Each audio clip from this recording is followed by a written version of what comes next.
Headingly leadsல India will start with 1-0. Murphy Murphy குணே அவனை பாத்தியா? இல்லையே, எங்க போனா மர்ஃபி? சார் அங்கிள், தலையில துண்டு போட்டிருக்க அங்கிள், மர்ஃபிய பாத்தீங்களா?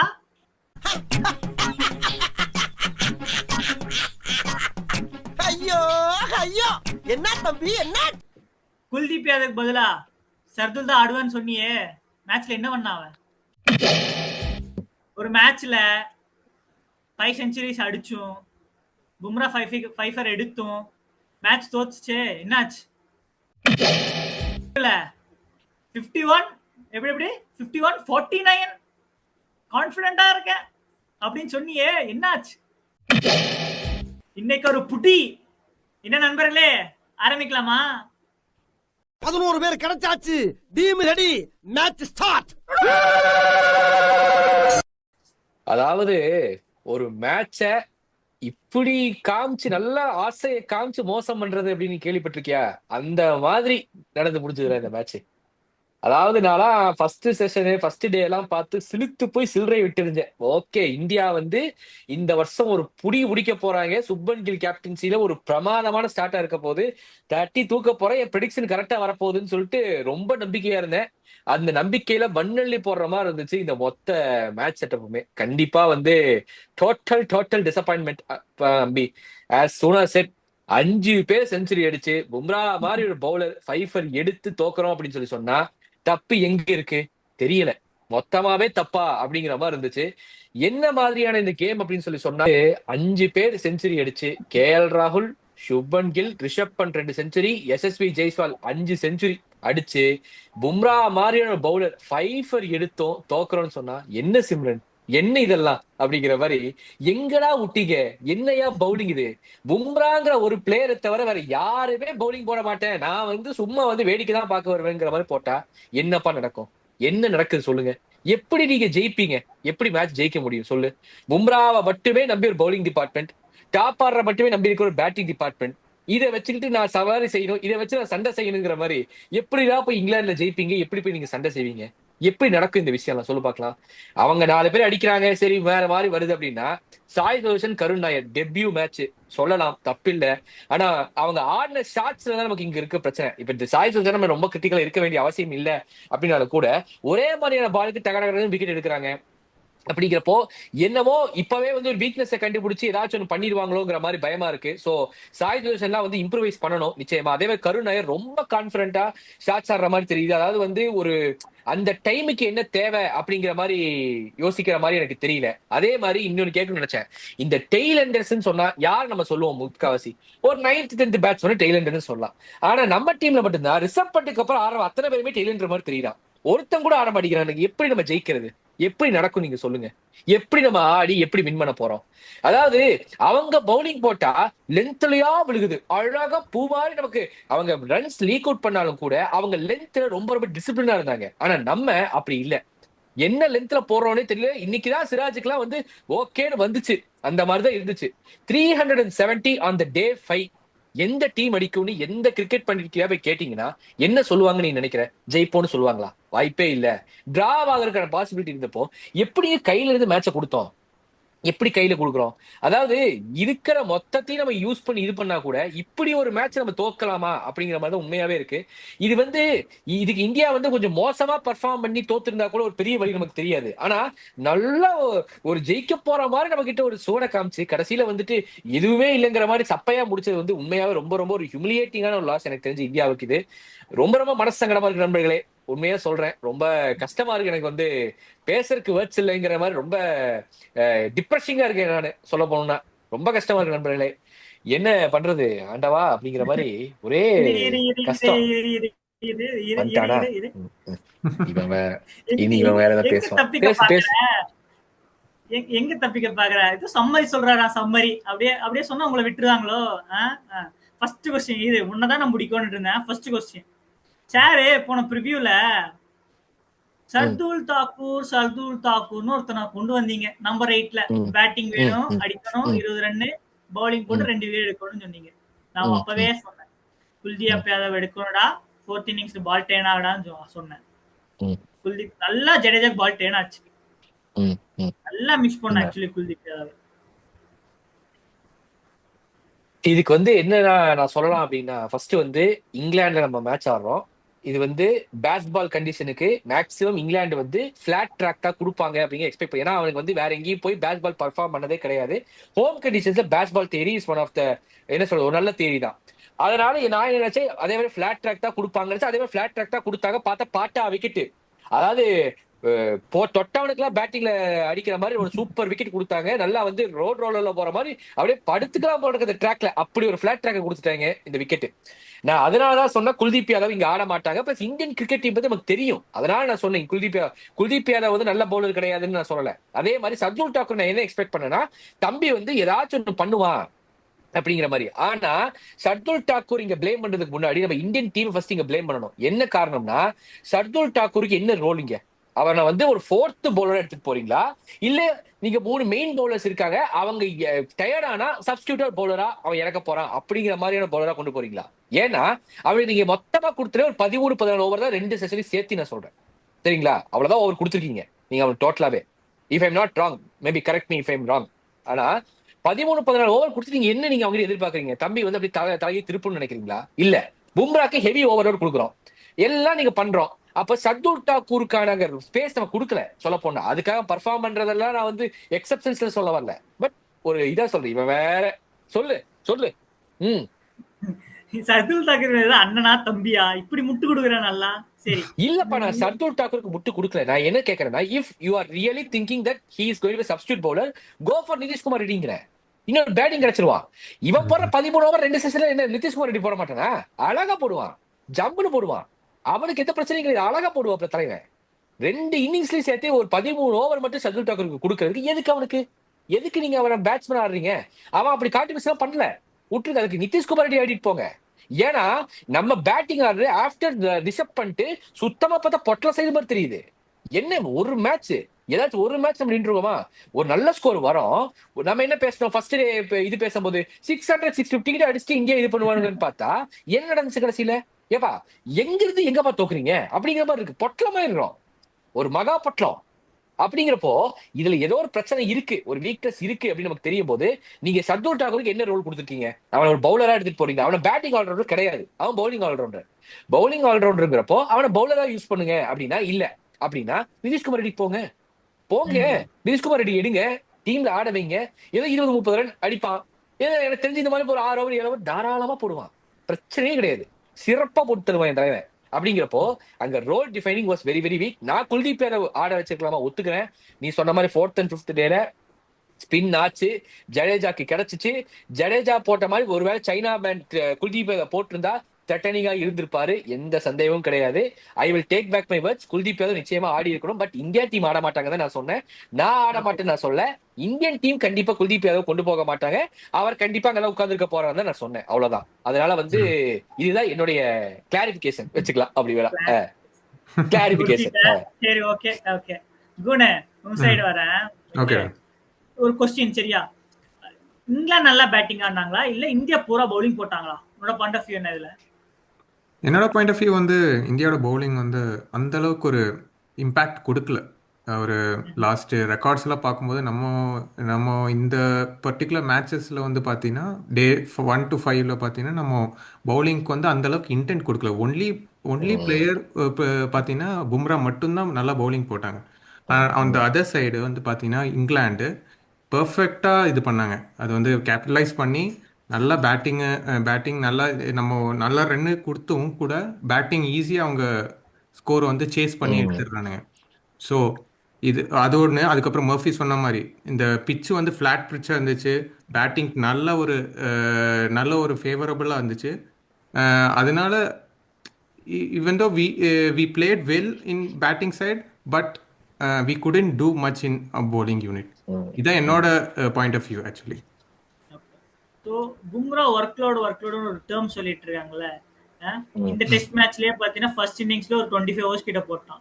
செகண்ட் இன்னிங்ஸ்லயும் ஒரு அரௌண்ட் 15-20 ஓவர்ஸ் கிட்ட போட்டான்னு நினைக்கிறேன், if I not wrong. Okay, next match ஆடுவான்னு நினைக்கிறியா first Bumrah?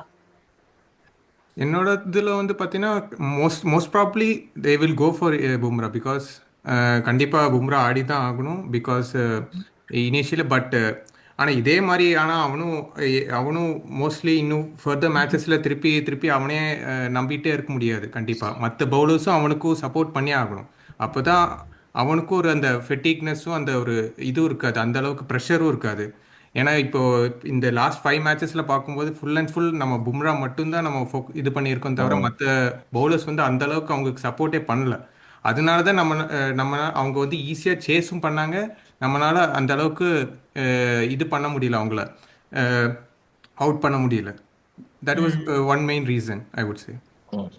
Okay, in addition to கூன் சைடு, ஓகே, அவங்க கரெக்டா கிளியர் கட்டா அவங்க பிளான் பண்ணிட்டாங்க. பும்ரா எப்படியோ ஒரு 4 ஓவர் தான் ஒரு ஸ்பெல்ல போடுவான், சோ அவனை பார்த்து அடிக்கலாம் அப்படின்னு சொல்லி அவனை ஒரு 3 ரன் 3-2 3.5 ரன்ஸ்குள்ளேயே தான் ஃபர்ஸ்ட் இன்னிங்ஸ்ல பாரு அவன் தான் pick of the bowler. Around 3.2 run ரேட்ல தான் போலிங் போட்டு. இப்போ செகண்ட் இன்னிங்ஸ்ல பாரு அவனே தான் போட்டான். ஆனா இங்கிலாந்து வந்து கிளியர் கட் பிளான், பேஸ் பால்னு சொல்றாங்க பாத்தியா, சும்மா போய் இறங்கி போய் அடி இதடி அதெல்லாம் இல்ல. பட் ஆனா பிளானோட வந்தானு, சரி பும்ரா பார்த்து அடிக்கலாம், அவங்க கிட்ட ஒரு விக்கெட் 2 விக்கெட் கொடுக்கலாம், ஆனா அதுக்கு மேல கொடுக்க வேண்டாம், போட்டு நின்று ஆடிக்கலாம், அவனை பார்த்துட்டோம்னா மித்தவங்க எல்லாம் இருக்காங்க, போட்டு அடிச்சு பொழந்து விட்டுறலாம்னு சொல்லி எனக்கு வந்த மாதிரி எனக்கு தோணுச்சு மர்ஃபி. ஓகே, இன்னொன்னு என்ன கேட்கும், நீ சம்மரி மாதிரி சொன்ன பத்தி, அதுல சாய் சுதர்சன் அண்ட் கருண் நாயர் டெபியூ பத்தி சொன்னேன். ஓகேவா, எனக்கு என்ன தோணும் தெரியுமா, சாய் சுதர்சனை வந்து பிளான் பண்ணி எடுக்கிற மாதிரி எனக்கு தோணுது. கரெக்டா அந்த பால் வந்து கரெக்டா அங்கிருந்து போட்டு பிச்சாய் சீமிங் இன் கரெக்டா உடம்புக்குள்ள போடும்போது அவன் ஸ்டாண்ட்ல சில அனாலிசிஸ் என்ன சாரி கமெண்ட்ரியில நான் கேட்டுட்டு இருந்தேன். அவங்க என்ன சொல்றாங்கன்னா, அவன் ஸ்டாண்ட்ஸ் கொஞ்சம் வந்து அப்ரைட்டா இருக்கு, சோ அதனால கரெக்டா பேட் வந்து வெர்டிக்கா வர மாட்டேங்குது, சோ அதனால பால் வந்து ஏர்ல போகுது அப்படிங்கிற மாதிரி சொல்லிட்டு. அதனோட நீ என்ன நினைக்கிற, ஏதாவது சேஞ்ச் பண்ணணும்னு நினைக்கிறியா, இல்ல கருண் நாயர் எனக்கு தெரிஞ்சு அவ்வளவு இம்ப்ரெசிவா இருந்த மாதிரி தெரியல டு பி ஆனஸ்ட். நம்பர் 6 ஏன்னா இது கேஎல் ராகுல் ஸ்பாட். கேஎல் ராகுல் வந்து கிரைசிஸ் மேன். இந்தியா எப்பப்போ டெஸ்ட்ல ஆக்சுவலி எப்பப்போ இந்தியா சஃபர் ஆகுதோ நம்பர் 6ல வந்து ஒரு சாலிட் பார்ட்னர்ஷிப் லோட் ஆனு கொடுப்பான். எனக்கு Karun Nair 2 innings, first innings unfortunate தான் நான் சொன்னேன், டே 1 டே 2 ரிவ்யூல பார்க்கும்போது அன்பார்ச்சுனேட். செகண்ட் இன்னிங்ஸ்ல பாத்தீங்கன்னா க்ரூஷியல் மூவ்மெண்ட் ரமர்த்தி ஆக்சுவலி ஜெட்டியாவோட கொஞ்சம் இருந்தா வச்சுக்கோ, ஒரு 50 ரன்ஸ் பார்ட்னர்ஷிப் வந்திருந்தா மொமெண்டம் மறுபடியும் எடுத்திருப்போம், அகைன் கொஞ்சம் இன்னும் ரன் போயிருந்திருக்கும், நல்லா லோ டவுன் இந்த மாதிரி கொலாப்ஸ் ஆகாம கொஞ்சம் இது பண்ணிருக்கோம், நல்லா ஆடி கொஞ்சம் ஒரு 400 420 அந்த ரேஞ்சு கொண்டு போயிருக்கும். பட் ஆனா நாயர் எனக்கு அது சரி பல்ல மர்ஃபி, நீ என்ன நினைக்கிறது? Well set point. ஆக்சுவலி என்னன்னா, கருண் நாயரை பத்தி நீ சொன்ன தெரியுமா, அந்த இடத்துல ஜடேஜாவும் கருண் நாயரும் ஒரு பார்ட்னர்ஷிப் சாலிடா கொடுத்துருக்கோம். நீங்க எதுக்காக இந்த டீம்ல ஆடுறீங்க, பேட்டிங் ரோல் பர்ஃபார்மன்ஸ் ஆடுறதுக்கு ஆடுறீங்க. உங்களுக்கு இப்ப ஜடேஜாவை நீ பவுலிங் ஆல்ரவுண்டர் பேட்டிங் கான்ட்ரிபியூட் பண்ணக்கூடிய பிளேயர் தான் அவன், பண்ணணும். மேக்ஸிமம் இந்த பேட்டிங் ஆல்ரவுண்டர் தான் கன்சிடரேஷன், ஆனா பவுலிங் நல்லா போடுறான், சோ அவனை வந்து ஒரு பவுலிங் ஆல்ரவுண்டர் மாதிரி வச்சுக்கலாம் வச்சுக்கோ. இவங்களுடைய ரோலே அதுதான். என்ன பண்ணணும், இங்க வந்து ஸ்டெபிலைஸ் பண்ணணும். நல்ல ஸ்கோர் இருக்கு, நல்லா போயிட்டு இருக்கு, இப்போ வந்து இப்பதான் ஒரு விக்கெட் போயிருக்கு, அந்த அக்ரஷன் தேவையில்லைன்ற நானு. நீங்க அவ்வளவு ஷாட் தேவையில்லாத ஒரு ஷாட் அடிச்சு அவுட் ஆகணும்னு அவசியமே கிடையாது, பொறுமையா கொண்டு போயிருக்கலாம் மேட்ச. எனக்கு தெரிஞ்ச ஒருவேளை இப்ப 300 அந்த டார்கெட்ல இருந்தது ஒரு 400 420 மாதிரி டார்கெட் இருந்திருந்தா 20 ஓவர்ஸ் ஸ்பேர்ல அடிச்சுட்டாங்கன்னு சொன்னாலும் கூட அந்த இடத்துல அந்த ஸ்கோர் வந்து அவங்க இதுல வந்து ஒரு சேஞ்ச் கொடுத்திருக்கோம் நிச்சயமா. அது வந்து ஒரு பூத மாதிரி கிரியேட் ஆயிடும். 420ங்கிற மாதிரி எல்லாம் இருந்துச்சுன்னா கொஞ்சம் பிரஷர் ஆயிருப்பாங்க, இந்த அளவுக்கு பேஸ் பால் ஆடிக்க மாட்டாங்க. கரெக்ட். அப்போ அவங்க என்ன பண்ணிருப்பாங்க, ஏன்னா நல்லா நோட் பண்ணி, பென் டக்கெட்டும் ஜாக் கிராலியும் ஸ்டார்ட் பண்ணும்போது ஃபர்ஸ்ட் அந்த ஸ்டார்ட் ஆஃப் த ஓவர்ஸ்ல ரொம்ப ஸ்லோவா தான் ஆடிக்கிட்டு இருந்தாங்க. கொஞ்ச நேரத்துக்கு அப்புறம் தான் அவங்க பேஸ் அப் பண்ணாங்க, ஏன்னா அந்த ஸ்கோர் அவங்களுக்கு தெரிஞ்சிருச்சு, அந்த ஸ்கோருக்கு தகுந்த மாதிரி ஆடினாங்க. ஆனா ஒருவேளை 400 420 வேலை போயிருந்துச்சுன்னா ஃபர்ஸ்ட்ல இருந்தே அக்ரஷன் காட்டுற மாதிரி போயிருக்கும். Maybe they could have done some mistakes. அந்த மிஸ்டேக்ஸ் கண்டிப்பா ஒரு காஸ்ட் ஆஃப் திஸ் மேட்சா மாறி இருக்கலாம். அது வந்து சொல்ல முடியாது, ஏன்னா cricket is game of glorious uncertainties, என்ன வேணாலும் ஆகலாம், இப்படியும் போலாம் அப்படியும் போலாம். ஸோ லாஸ்ட் டேல அப்படி ஒரு ப்ரெஷர் நம்ம கிரியேட் பண்ணிருக்க முடியும், ஆனா பண்ண முடியல. என்னாச்சுன்னா நம்ம கோட்டை விட்டுட்டோம். ஓப்பனா சொல்லணும்னா வி லாஸ்ட் ட்ராக். அது சொல்றதுக்கு ஒண்ணும் இல்ல, அப்படிதான் இருக்கு நிலைமை. கில் பேக்கிங் இருக்குன்னு சொன்னீல, நான் ஒன்னு கேக்குறேன். கில் கேப்டன்சி பத்தின ஒரு கொஸ்டின் இருக்கு. கில் கேப்டன்சி ஏண்டா இது ஐபிஎல் மேட்சா டெஸ்ட் மேட்சாடா? நான் கேக்குறதுக்கு பதில் சொல்லு. என்னடா 370 ரன்ஸ் இருக்கு, ஓகேவா, அது 5th டேல 350 ரன்ஸ் அடிக்கணும், எல்லாத்தையும் ஸ்ப்ரெட் பண்ணி வச்சுட்டா ஈஸியா சிங்கிள் எடுத்துட்டு போயிட்டு இருக்காங்க. எனக்கு என்னமோ சம்திங் இஸ் ராங். யாராவது சொல்லலையா அவங்ககிட்ட? கம்பீர் வந்து சொல்லலையா, இல்ல இது ஓன் டிசிஷனா? எனக்கு ஏதோ சம்திங் இஸ் ரைட், டூ டிஃபென்சிவா இருந்த மாதிரி இருந்துச்சு மர்ஃபி கில்லோட கேப்டன்சி. இந்த விராட் கோலி அந்த டைம் இருக்கு 2015 to 2022 அந்த பீரியட் இருக்குல்ல, அக்ரெசிவா இருப்பான். தெரியும்ல உனக்கு விராட் கோலி இருக்கும்போது ஓவர் அக்ரெசிவா இருப்பான். பாத்துக்கலாம்டாங்கிற மாதிரி 60 hours we need to show them a hill அந்த மாதிரி எல்லாம் டயலாக் விட்டுட்டு இருப்பான். ஞாபகம் இருக்கா அந்த டைம்ல 2020 லார்ட்ஸ்ல. சோ அந்த அக்ரெசிவ் கொஞ்சம் மிஸ் ஆகுதோ, ஓகே ரன்னை கண்டெயின் பண்ணுவோம்னு சொல்லி டிஃபென்சிவாவே ஃபீல்ட்ல செட் பண்ண மாதிரி இருந்துச்சு மர்ஃபி. ஃபர்ஸ்ட் விஷயம் நீ சொல்றது கரெக்ட். இங்கிலாந்து வந்து இந்த இதுக்கு இருக்கான பெர்ஸ்பெக்டிவ் நம்ம எங்க இருந்து இருக்கணும்னா, இங்கிலாந்து வந்து இந்த மேட்ச் டிராக்கு போகல, வின்னுக்கு போனாங்க. இந்தியா வந்து இந்த மேட்ச் வின்னுக்கு போன மாதிரி தெரியல, டிராக்கு தான் போனாங்கன்னு எனக்கு தோணுது. ஏன்னா நீ சொன்ன டிஃபென்சிவ் அப்ரோச் தான். நீ சொன்ன விராட் கோலியோட நம்ம வந்து பழைய கேப்டன்ஸை வச்சு கம்பேரிசன் பண்ணக்கூடாதுதான், ஆனா இங்க பண்ணி ஆகணுங்கிற சூழ்நிலைக்கு தள்ளப்பட்டோம். ஏன்னா இந்த இடத்துல விராட் கோலி இருந்திருந்தா இப்படி ஒரு ஸ்கில் செட் இருந்திருக்காது. ஷோரா ரொட்டேஷன் ஆஃப் பவுலர்ஸ் டிஃபரெண்டா இருந்திருக்கும். எனக்கு தெரிஞ்சு கில்லுக்கு வந்து இது ஏர்லி ஸ்டேஜ் ஆனாலும் கூட முதல்ல இருந்து டிஃபென்சிவ்ல போயிருக்க வேண்டிய அவசியமே கிடையாது. He could have gone for the attack. இன்னும் நோட் பண்ணுங்க, 100 இந்த சேஸ்ல 200 ரன்ஸ் அவங்க கிட்டத்தட்ட வந்து அந்த 5th டே மட்டும் நான் சொல்றேன், 200 ரன்ஸ் அவங்க சிங்கிள்ஸ்ல மட்டுமே அடிச்சிருக்காங்க. அதாவது அடிச்சு சிங்கிள் ஓடுனாங்க, மோர் தென் பவுண்டரிஸ். அப்ப நீ எங்க பவுண்டரி தடுக்க போற? பவுண்டரியே போகல, அவன் சிங்கிள்ல மேட்ச் ஜெயிச்சு போயிட்டான். நீங்க எங்க போய் தடுக்க போற? எதுக்கு இவ்வளவு இந்த அப்ரோச் தேவை? அட்டாக் போயிருக்கலாமே, you could have gone for the attack. Australia WTC ஃபைனலே கடைசி வரைக்கும் அட்டாக்லேயே பண்ணிட்டு ஒரு கட்டத்து போல போயிடுச்சு. அப்ப வரைக்கும் என்னவோ அவனுக்கு அட்டாக்லேயே இருந்தானுங்க. கொஞ்ச நேரத்துக்கு அப்புறமா தான் டிஃபென்ஸ் முடிஞ்சு போச்சு மேட்ச்ங்கிற மாதிரி போன மாதிரி டிஃபென்ஸ் ஆனாங்க. நீங்க ஏன்ப்பா அவ்வளோ ஸ்ப்ரெட் பண்ணி வச்சுக்கிறீங்க? எதுக்கு ஃபோர் எதுக்கு எடுக்க போற? அவன் என்ன தூக்கி 6 அடிக்க போறான்? அவனுக்கும் தெரியும் கொஞ்சம் லூஸ் ஷாட்ஸ் அடிச்சாலும் கண்டிப்பா இந்த மேட்ச் நம்ம கைவிட்டு போயிடும் அப்படின்ட்டு. ஏன்னா இது வந்து ஒரு ஸ்கோர் வந்து அடிக்கவும் முடியும், இது பண்ணவும் முடியும். ஏற்கனவே இந்தியா ஒரு லாட்ஸ் அப்படி பண்ணியிருக்காங்க, பொட்டலாம் பண்ணியிருக்காங்க. அப்படிங்கிறப்போ நம்மளும் அதை ட்ரை பண்ணிருக்கலாம், ஆனா பண்ணல. மேபி இது கில்லோட இன்எக்ஸ்பீரியன்ஸ்னால காரணமா, இல்ல கம்பீர் அப்படி இன்ஸ்ட்ரக்ஷன் கொடுத்து அனுப்பிச்சாரா, இல்ல இந்தியா இந்த மேட்ச் டிராக்கு தான் போறோம்னு பிளான் பண்ணி வந்துட்டாங்களா எனக்கு தெரியல. ஆனா ஒரு கட்டத்துக்கு மேல இந்தியா வந்து அந்த ஹோப்பே விட்டுட்டாங்க. போத் ஆன் ஃபீல்ட் எல்லாம் சுத்த மோசம், மொத்த மேட்ச்லயுமே மோசம். பட் இதுல மெயின் கேள்வி தெரியுமா, சிராஜும் பிரஷீதும் Thakur 3 fast bowlers, Thakur medium fast. Okay, அவனுக்கு வந்து ஓவருக்கு ஒரு 2 லூஸ் பால்ஸ் கொடுத்துறானுங்க. கன்சிஸ்டன்சி இல்ல, லைன் அண்ட் லென்த்ல கரெக்டா போடவும் மாட்டேங்க. எஸ்பெஷலி பிரஷீத் கிருஷ்ணா. சிராஜாச்சி பரவாயில்ல, ஒரு பீரியட்ல நல்லா போடுறானே தவிர அந்த கன்சிஸ்டன்சி இருக்குல்ல, ஒரு first spell, second spell, third spell, fourth spell, அந்த ஸ்பெல்ல ஒரு ஸ்பெல் நல்லா போறான் சிராஜ், 3 ஸ்பெல்ல கொஞ்சம் ரன் கொடுத்துறான். பிரஷீத் கிருஷ்ணாவும் அதே மாதிரிதான், மோஸ்ட்லி ஒரு பால் நல்லா போடுறான், 2 பால் 4 கொடுத்துறான். எனக்கு அதெல்லாம் பிக்ஸ் பண்ணாலே மோஸ்ட்லி இந்தியா நெக்ஸ்ட் டெஸ்டுக்கு கொஞ்சம் ரெடி ஆயிருவாங்கன்னு நினைக்கிறேன். குணே, இந்தியாவோட பாசிட்டிவ்ஸ் அண்ட் நெகட்டிவ்ஸ் என்ன நினைக்கிற? ஃபர்ஸ்ட் பாசிட்டிவ்னா இந்தியாவோட டாப் ஆர்டர் தான். பேட்டிங் ஃபினாமினலாக பண்ணாங்க. ஆக்சுவலி ஆல் த இன்னிங்ஸில் வந்து ஆடினது சூப்பராக இருந்துச்சு. நெகட்டிவ்ஸ் தான் நிறைய இருக்கு சொல்றதுக்கு. பாட்டமோட பேட்டிங் வந்து ரொம்ப மோசமாக இருக்குது. ஈவன் இப்போது நெக்ஸ்ட் மேட்சஸில் பார்த்தீங்கன்னா பேட்டிங் டாப் ஆர்டர் வந்து ஆடலைன்னா, பாட்டம் ஆர்டர் யாருமே ஆடலைன்னா அவங்களுக்கு சப்போர்ட் இல்லைன்னு ரொம்ப கஷ்டமாக போயிடும். அதுக்கப்புறம் அதோட மர்ஃபி சொன்ன மாதிரி ஃபீல்டிங் ரொம்ப மோசமாக இருக்குது. ஆக்சுவலி அதில் நிறைய கேச்சஸ் மிஸ்னால ரொம்ப அவங்க பவுலர்ஸ் எவ்வளோ தான் நல்லா போட்டாலும் கேச்சஸ் மிஸ் பண்ணிட்டாங்கன்னா, கேச்சஸ் வின்ஸ் மேட்சஸ் ஆக்சுவலி. அதனால அது ஒரு நெகட்டிவ் பாயிண்ட் தான். ஸோ இந்த நெகட்டிவ் பாயிண்ட்ஸ் எல்லாம் அவங்க பார்த்துட்டு நெக்ஸ்ட் வர மேட்சஸை வந்து இம்ப்ரூவ் பண்ண பார்த்தாங்கன்னா கண்டிப்பாக ஒரு கம்பேக் கொடுக்கலாம், வாய்ப்பு இருக்கு. இந்தியாவோட பாசிட்டிவ்னு நான் சொல்றது வந்து பார்த்தேன்னா, அவன் சொன்ன மாதிரி தான் டாப் ஆடுற பேட்ஸ்மேன் ஜஸ்பிரித் பும்ரா ஒரு பெரிய பாசிட்டிவ். நல்லா எல்லாருமே வந்து ஒரு நல்ல சமயத்துல ஃபார்முக்கு வந்திருக்காங்க. சுப்மன் கில் சேனா கிட்ட பர்ஃபார்ம் பண்ண மாட்டான்னு சுப்மன் கில் ஒரு நல்ல ஒரு செஞ்சுரி போட்டு ஒரு பர்ஃபார்மன்ஸ். ரிஷப் பண்ட் ஐபிஎல் ஒரு பெர்ஃபார்முக்கு அப்புறம் ரிஷப் பண்ட் வந்து ஒரு செஞ்சுரி, ஒரு நல்ல ஒரு இது. KL ராகுலுக்கு ஒரு செஞ்சுரி, SV ஜெய்ஸ்வாலுக்கு ஒரு செஞ்சுரி. இவங்க 4 பேர் ஒரு பாசிட்டிவ். அதே மாதிரி பும்ரா 5 பிரமாதமான பாசிட்டிவ். ஆனா அது மட்டும்தான் பாசிட்டிவ். அதை தாண்டி வந்ததெல்லாம் நெகட்டிவ். என்ன நெகட்டிவ் அப்படின்னு கேட்டீங்கன்னா, முதல் விஷயம் பும்ராவை தாண்டி வந்தக்கூடிய பவுலர்ஸ் அட்டரா சொதப்பிட்டு இருக்கோம். டோட்டல் சொதப்பல். இம்ப்ரூவ் பண்ணல அப்படின்னு சொன்னா ஸ்கோப்பே லேதண்டி போட்டு பொழந்து எடுத்துருவாங்க, ரொம்ப கஷ்டம். அதே மாதிரி இந்தியா வந்து டெய்ல் எண்டர்ஸ் இம்ப்ரூவ் பண்ணியே ஆகணும். என்ன காரணம்னு கேட்டீங்கன்னா, ஜோஃப்ரா ஆர்ச்சர் ஏதோ டீமுக்குள்ள வரப்போறாருன்னு பேச்சு அடிபட்டு இருக்கு. ஹீ இஸ் ஃபிட் அப்படிங்கிற மாதிரி சொல்லிக்கிட்டு இருக்காங்க. வந்துட்டாருன்னா ரொம்ப டேஞ்சர் ஆயிருந்தது. ஏற்கனவே இங்கிலாந்து பவுலிங் கேஸ்ன்னு சொல்லிட்டு இருந்தோம், அவங்க கூட பெர்ஃபார்ம் பண்ணிடுவாங்க போல இருக்கு. இந்த பி டீம் வச்சு பெர்ஃபார்ம் பண்றாங்க பவுலிங்ல. நான் பவுலிங் பி டீம் சொல்றேன். இங்கிலாந்தோட பவுலிங் பி டீம் பவுலிங், அதை வச்சே பெர்ஃபார்ம் பண்றாங்கன்னா ஆர்ச்சர்லாம் வந்தானா செவச்சு விட்டுருவான் நம்மள எல்லாம். ரொம்ப கஷ்டம்.